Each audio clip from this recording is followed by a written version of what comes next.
you do? What do you do with your running back? Do you swing him play side or It depends on away? what kind of formation you're talking about. Like You're you're in two your by 2x2. two, 3-by-1. So Okay. So in your 2x2, mhm. I can show you this stuff if you want to see. Let yeah. me take me a couple seconds. It's gonna eat into our time. So keep talking. Okay. So yeah, I was just wondering. So 2x2, do you swing in play side or concept side? 2-by-2, he's always part of the concept. Yeah. So in 3x1, it's something different. He's just so His it's a his rule rule change. his rule in 3-by-1 is always to swing away from the trips. Now that's Always. Okay. I'm just taking notes now. that's fine. Okay. That's his rule for us is swing away from the trips because it adds an extra run or extra receiver to that weak side. He's usually just Okay. one with that receiver, in the corner. And I'll show you here when I get this thing pulled up. But you were asking last time about, do we leave him in the pass pro? And typically I don't like to. I personally want as many receivers out in the field as much as possible to give my quarterback the options. And so if I don't have to leave the running back in for pass pro, then I won't do it. Okay. So what forces your hand? 6-man box, 7-man box. Well, I mean, if they're showing a 7-man box, then I'm telling the quarterback to look for a hot read right away, and get that ball. Once that ball is snapped, you're throwing the ball immediately. Right. And is that always your running back on a hot read or? No, I mean, because if we're running a concept, the backside, whether if it's 3-by-1 or 2-by-2, that backside's a slant. So Oh, wait. So I thought that was just in quick game. no, well, I mean, yeah, just in if we're running an actual like actual drop back, Yeah. we might have like some sort of a signal if we see that, yeah.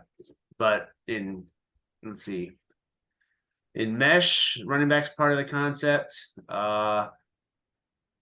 Wide cross, he's part of the concept. Shallow cross, he's part of. I mean, basically in all those, he's part of the concept. So the only time he's really not part of the concept is in a 3-by-1 quick game. So Okay. if we're caught in a drop back on and they're showing that kind of a front or that kind of a blitz, then unless that's like week one, typically that'll be like maybe the quarterback might see it and just he'll yell out an alert, kind of say, hey, blitz, blitz, blitz, or we'll have some sort of signal that says blitz, blitz, blitz, or we'll say hot read, hot, or hot, hot, hot, or something like that. We'll have some sort of like just voice signal the quarterback can voice, and sometimes us as coaches from the sideline will see it too. Especially at the age, if they're coming, they're going to show it right away. Right. Yeah, and so you can yell something from the sideline, something like that. But but again, in middle school, we were running 70 to 80% quick game. So if we saw something like that, that's why we had those double slants on the backside or the single slant on the backside, because that's like a man beater right there. Okay, right? Yeah. All right. So let's just say we'll go into H. We'll stick. So that's what it would essentially look like. Okay. And so I mean, throw a scenario at me. What were you talking about? No, so your receivers on the backside. So your slot is he a one slant or is Yeah, he it's usually a 1-step, a 3-step here. Oh, 1 and 3. Okay. Yeah, 1 and 3. Yeah. All right. And so you get a flooded box. That's your hot read. That's where you're going. Yeah, we want to try and get this right here if we can. If they're Right. if they're showing a blitz here off the edge, especially if say for example, this linebacker comes down here like that, I should see that space immediately. Right. Throw it right. I mean, because again, when we're running a quick game, we tell them, they're going to want to throw the concept side automatically. So you don't have to. You have the option, and we tell the receivers, you need to be running your route, every single route, even whether you're backside or concept side, like you're getting the ball every single time. Because a Okay. scenario like this could happen where that backside linebacker comes down, and boom, all of a sudden Z has that open space right here. All you got to do Yeah. is take one step and turn and look for the ball. Quarterback's essentially throwing a 2-yard pass that could potentially turn into a 10, 12, and maybe even a touchdown because if nobody really here, you got a one-on-one safety. Okay. So So your quarterback comes up. You're running. This looks like just H stick. this is stick, yeah. Yeah. So comes up, and so is his read the fade and then the stick, or Well, what quarterback does, we tell him, okay, when he comes to the line, because again, unless you drill this and really really work on him with it, they're gonna want to immediately get into their cadence and go. Okay, we tell them read from left to right. Doesn't even matter what side the concept's on, just left, right. What is the defense giving you? Is it one high? Is it two high? Find your safeties, where their location is. These are things that he can process really, really fast. What kind of coverage you got? Soft coverage, okay, press coverage on the outside.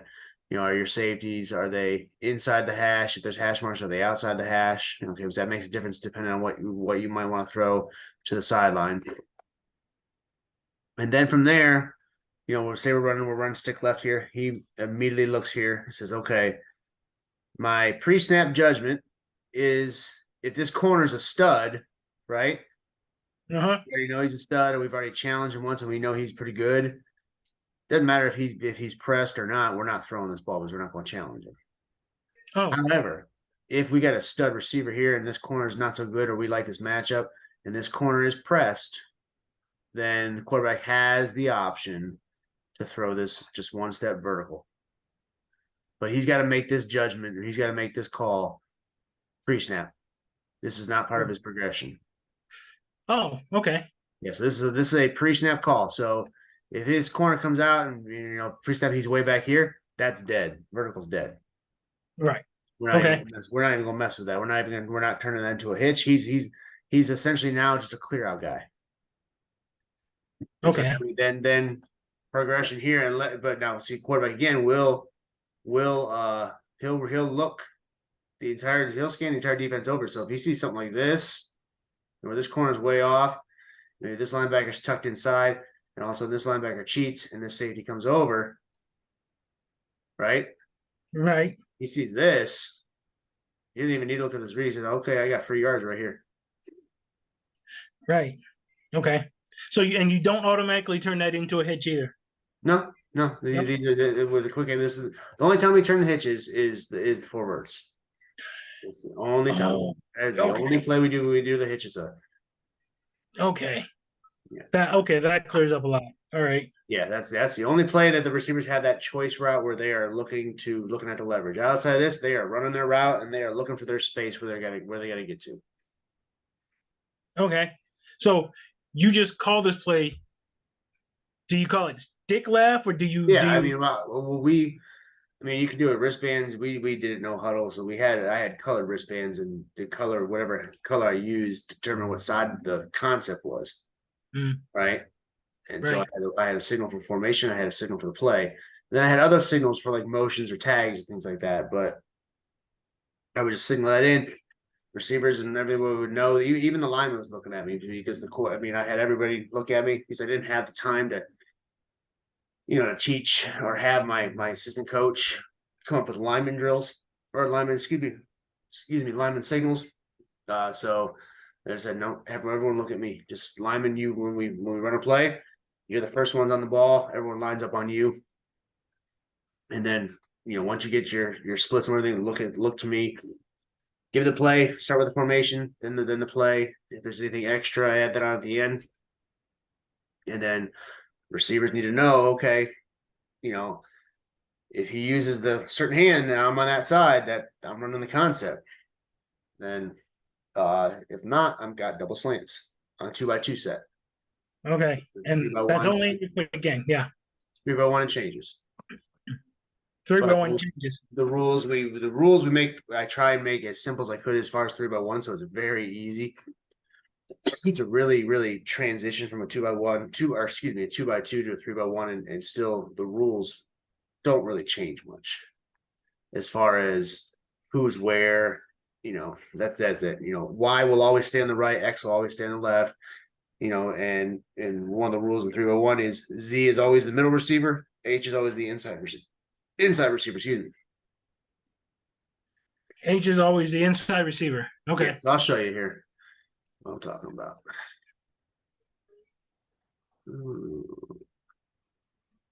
Let's just go down. Let's just say early forwards. So yeah, that's what early would look like.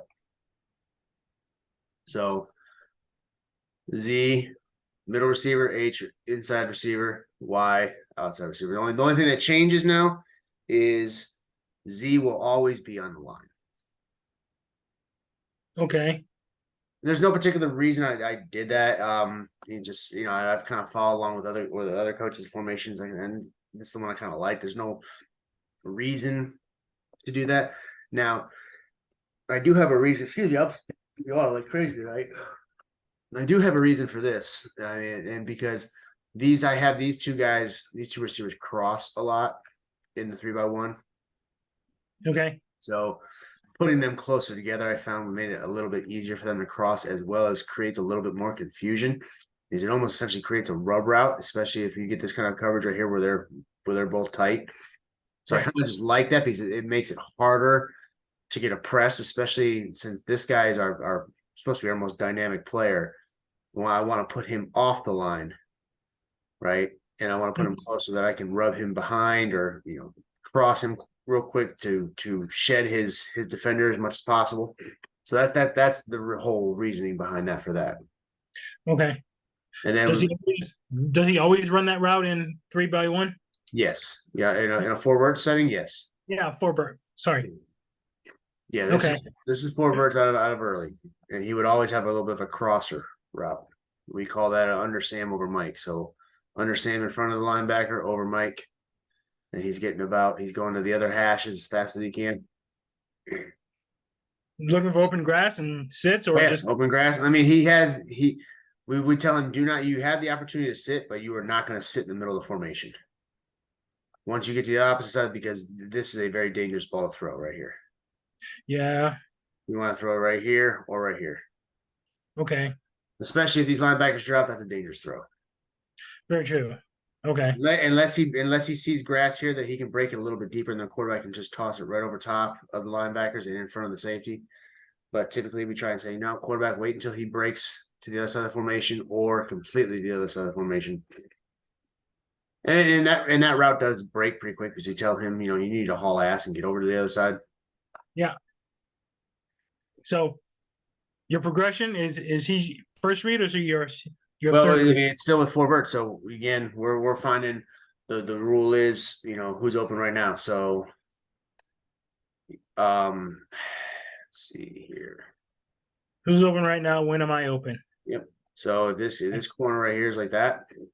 Right now, Y is open right now. Quarterback's turning and firing right now. So instead, Y would run a hitch. So based on that, he would just run a hitch. Okay. So that on that scenario. Now, one thing we do with this little bender route, though, is, say, for example, this little cross route.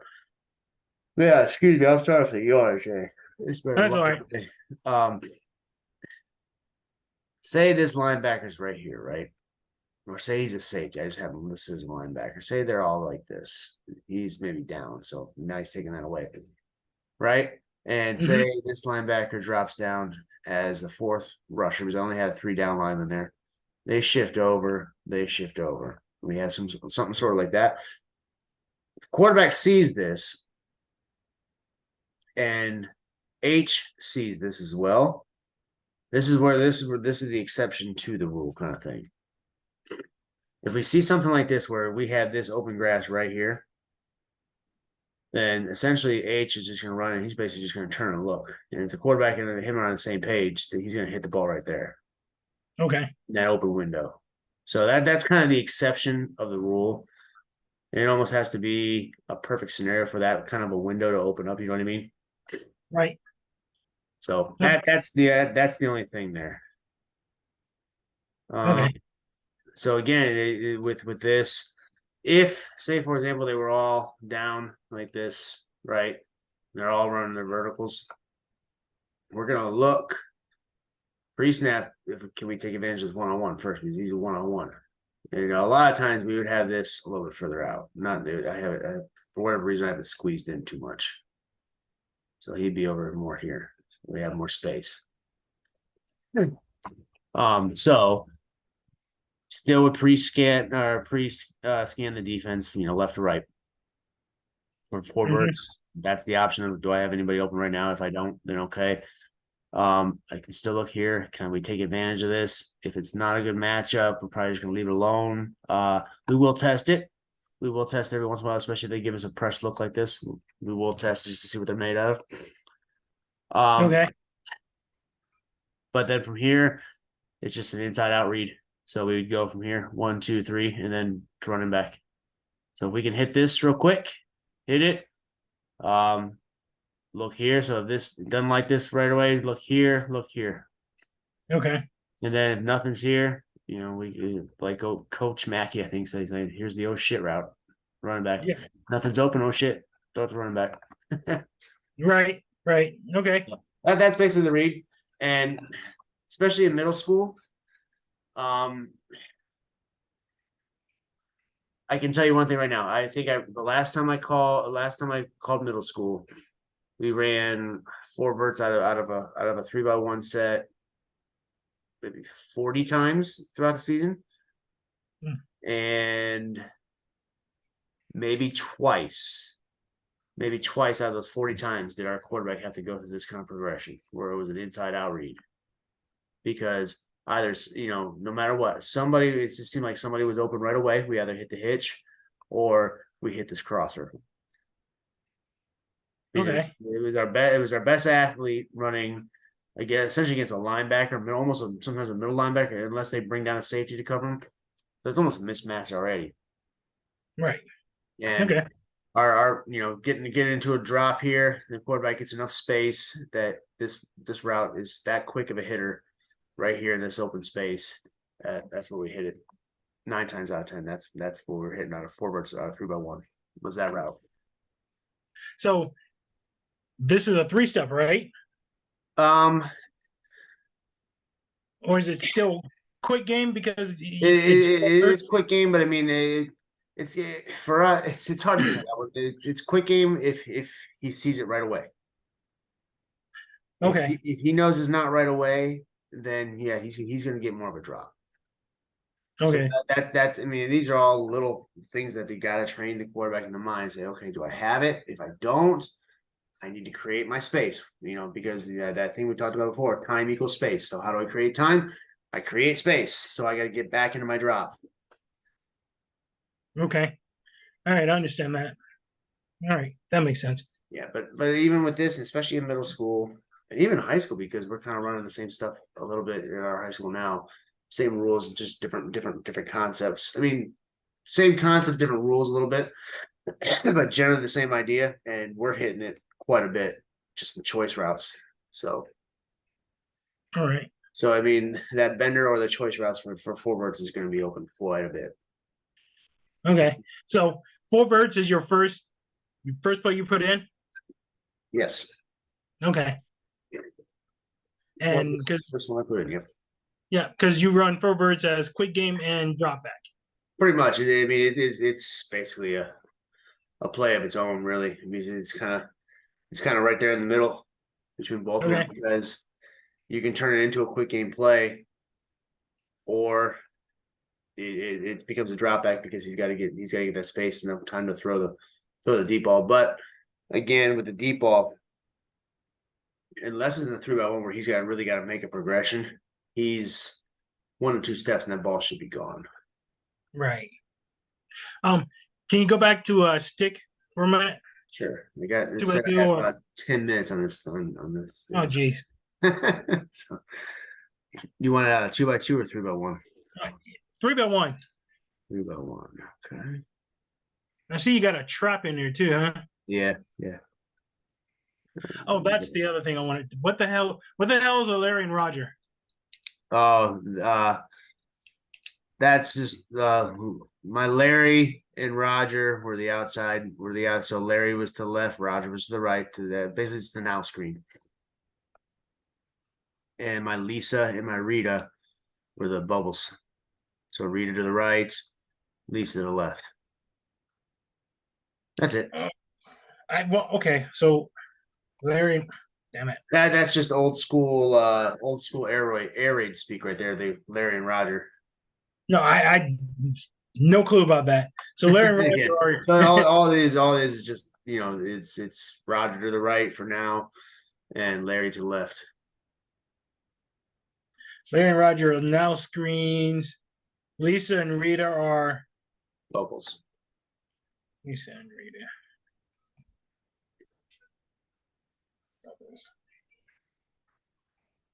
Okay, so you said this is early. So early you do Z-stick. tag it. So you do tag a Z stick or I mean, stick or my rule is always that if I'm in a 3x1,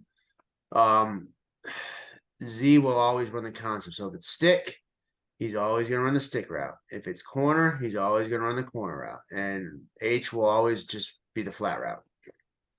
that makes it easy. So in your 3x1, Z is the guy running concept. Yep.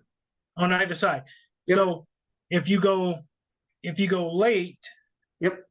Z's still in the middle. Yep, still in the middle.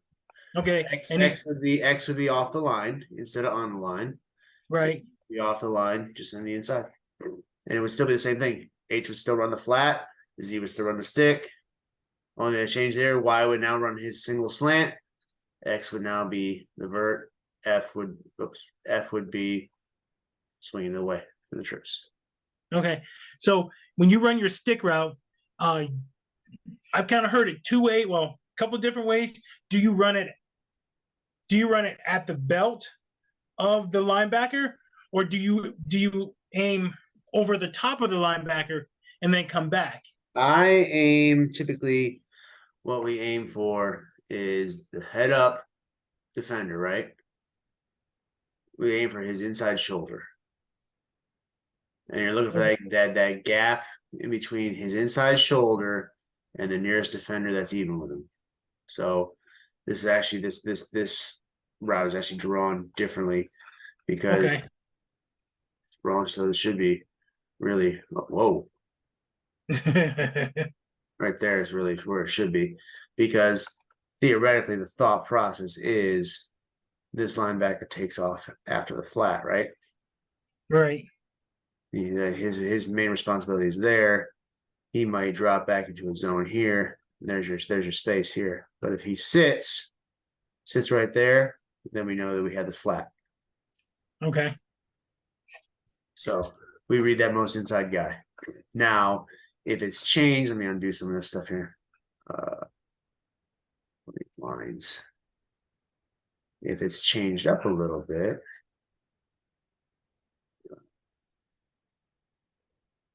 let's say, for example, he goes away. Maybe they're in a 4-man front here, right?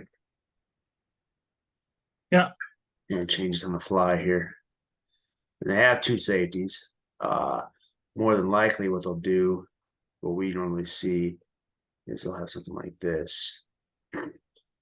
So in this safety, you'll be more towards the middle of the field. All right. Well, this is an easy read for us. Again, we still read this guy. This guy's essentially out of play. Right. So we read this guy. Okay. Still the most inside guy. So the most inside guy. Yep. So again, if he stays in, we throw out. If he goes out, we throw in. Right. We still got our pre-snap here. Okay. And that's it. And then if we on top of that, if we run this and all of a sudden we see holy crap, nobody is with the running back. Look at all this space over here. Oh yeah. That's why I have running back swing away from the trips, because a lot of times we hit a couple touchdowns just on this alone. We said to the quarterback, dude, they're not even chasing the running back. Just we'll call something and I'll just tag a automatic swing to the running back, and he'll look at it and he'll just turn and fire and gone. Because there's nobody there. Oh, right. And even still, if this guy tries to chase it, if we get that running back out there fast enough, he's trailing automatically. He's already trailing. And then it's one-on-one with the corner, or if the safety's a good guy to get over there and try. So, and good luck, because he's our second best player. So, or possibly even our best player, just not our fastest player. You know what I mean? Right. Okay. So, because your best player is going to be your Z, you said? H. Yeah, because Okay. we'll move him around. I like to motion him in the backfield, put him on jets, orbit motions, just different things. Okay. Yeah. So that swing route, is that a true swing, or is it like? Yeah, it's true swing. He circles it out. Does not get past the line of scrimmage, and if he gets to this point right here, he's just staying there. He's just sitting there. He's not going past the line of scrimmage. Okay. All right. Great. I've been kind of toying a little bit with the arrow route. So I don't know too much about it yet. Not necessarily the arrow. I guess it's called an arrow route. I'm sure it would be called, but it's something more like this. I've been toying with the idea where he comes out like this and just shoots out like this. Oh yeah. I haven't really messed around with it much. I have not used it in game, so I don't really know too much about it yet. See what the difference is, but a couple coaches sold me on this with the swing. Just by the route pattern, just by the route path alone, it creates more space. Yeah. Granted, he's getting a little bit deeper away from the line of scrimmage, but he's creating more space in that, in my opinion. This route, to me, is getting him closer to a defender. Yeah. I want him. Me personally, I want my athletes further away from the defender, so it gives them time to make a football move.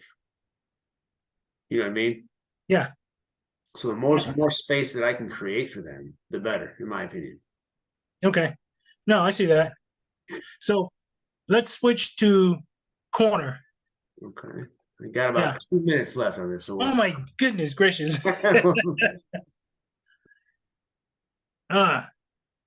3x1 or 2x2? 2x2 first, because that's usually what we do first. Right. You throw a lot of fade? I mean, if I see we'll do four verts fades in the red zone. We hit that quite a bit. Okay. Where's that? There it is.